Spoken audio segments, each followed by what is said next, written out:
ஒரு நாட்டின் குடிகளுக்கு அறிவை வளர்க்கும் கல்வி சரியாக சமமாக தரமாக தன் நாட்டின் குடிகளுக்கு அந்த அரசு கொடுக்கிறது. ஏழை கொண்டு பணக்காரன் கொண்டு உயர்ந்தவன் கொண்டு தாழ்ந்தவன் கொண்டு இல்லாது எல்லோருக்கும் சரியான சமமான கல்வியை ஒரு அரசு கொடுக்கிறது அல்லது கொடுக்க முயற்சிக்கிறது என்றால் அது வளர்ச்சியை நோக்கிய பயணம்.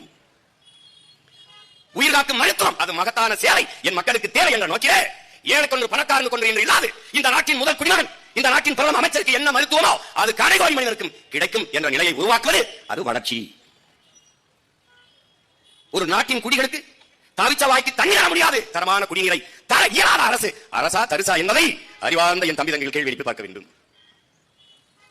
தண்ணீரை கொடுக்க முடியாது தனியார் முதலாளி, அப்பலோ கிண்லே அக்கோஃபனா அந்த முதலாளி தான் கொடுப்பான். மருத்துவம் தனியார் முதலாளி தான் கொடுப்பான். போக்குவரத்து தனியார் முதலாளி தான் நடத்துவான். கல்வி தனியார் முதலாளி தான் நடத்துவான். தரமா அவனால் தான் கொடுக்க முடியும். கடைசியாக என்ன நடந்தது? குப்பையை கூட தனியார் முதலாளி தான் சரியாக அள்ளுவார். அறிவார்ந்த என் தம்பி தங்கைகளே, ஒரு கிலோ குப்பையை அல்ல 12 ரூபாய். ஒரு கிலோ குப்பை அல்லது 12 ரூபாய் அவ எழுதி வச்சிருக்கிறது.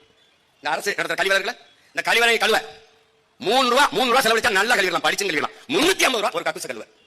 இவங்க அந்த கக்கூசிலே பூட்டி வச்சு கக்கூஸ் கழுவரில் கலவாங்க பயில போய் நீ ஓட்ட போட்டு நாட்டை கொடுத்தீங்கன்னா நாடு கக்கூசா தானடா நாடும். குப்பையை கூட ஒழுங்கா அல்ல தயார் நாட்டை கொடுத்தா நாடு குப்பை மேடா தானடா மாறும். எது வளர்ச்சி? எது வளர்ச்சி? கொரோனா நேரத்திலே நாட்டின் நிதியமைச்சர் அம்மையார் நிர்மலா சீதாராமன் 80 கோடி ஏழைகளுக்கு 5 கிலோ அரிசி 2 கிலோ பருப்பு கொடுத்தாங்க. 80 கோடி ஏழைகள் வளர்ச்சி. தொலைக்காட்சியை நீ திருப்ப முடியாது.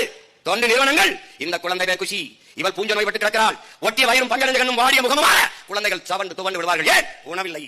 சில்ட்ரன்ஸ் வெல்ஃபேர் ஃபண்ட் என்று குழந்தைகள் நல நிதி என்று பல ஆயிரம் கோடி இந்த நாடு ஒதுக்குகிறது. ஏன் அந்த குழந்தைகள் உணவில்லை? போ ஏன் உங்கள் குழந்தைகளை போல ஊட்டமாக உணவு சாப்பிட உங்கள் வருமானத்தில் இருந்து ஒரு 500 ரூபாயை கொடுத்து உதவுங்கள் என்று தனியார் தொண்டு நிறுவனங்கள் கையேந்தது என்றால் அரசு என்ன செய்து கொண்டிருக்கிறது? நாட்டின் எதிர்காலம் என்பது இந்த பிஞ்சுகள் தானே, இந்த இளம் தளிகள் தானே. அவர்களுக்கே உணவில்லை என்றால் எது வளர்ச்சி? எது வளர்ச்சி?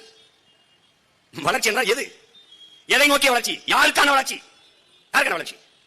உலகத்திலே மிகப்பெரிய பணக்காரர் அதானி இருக்கிற நாட்டில் தான் 28 விழுக்காட்டு மக்கள் இரவு உணவு இல்லாமல் தூங்கச் செல்கிறார்கள். உடன் பிறந்தாரே இது வளர்ச்சி. பசியோடு நாட்டு குடிகள் படுக்கச் செல்ல மாட்டார்கள்.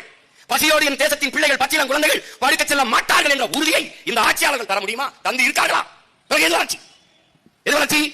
விரைந்து செல்ல சாலை 4 வழி 8 வழி, அதிலே பயணிக்க 1.5 கோடி 2 கோடி 80 லட்சம் 90 லட்சத்திற்கு மகிழ்வுந்துகள் கார், மலையை நோக்கி மாளிகை, மலையை கட்டலாக்கி சாலை ரோடு, விரைந்து செல்ல சாலையிலே போகும்போது பலவழக்கம் கண்ணாடிகளில் உயர்ந்த மாளிகைகள், அந்த கட்டடத்திற்கு பின்னே போனால் இடிந்த குடிசை, பலாயிரக்கணக்கான பாவப்பட்ட மக்கள் பட்டினியும் பசிமாற ஒட்டிய வயிறும் கிழிஞ்ச துணியும் பஞ்சரஞ்ச தலைமாற வடகோடிக்கணக்கான மக்கள். எது வளர்ச்சி? எது வளர்ச்சி? 8 வழி சாலை போடும்போது சொன்ன காரணம் என்ன? விரைந்து சேலத்திலிருந்து சென்னைக்கு சீக்கிரம் சென்னைக்கு போயிடலாம். சீக்கிரம் சென்னைக்கு போய் சினிமா பாப்பா சீரியல் பாப்பா, வேற என்ன புடுங்குவ? என்ன விடுவ?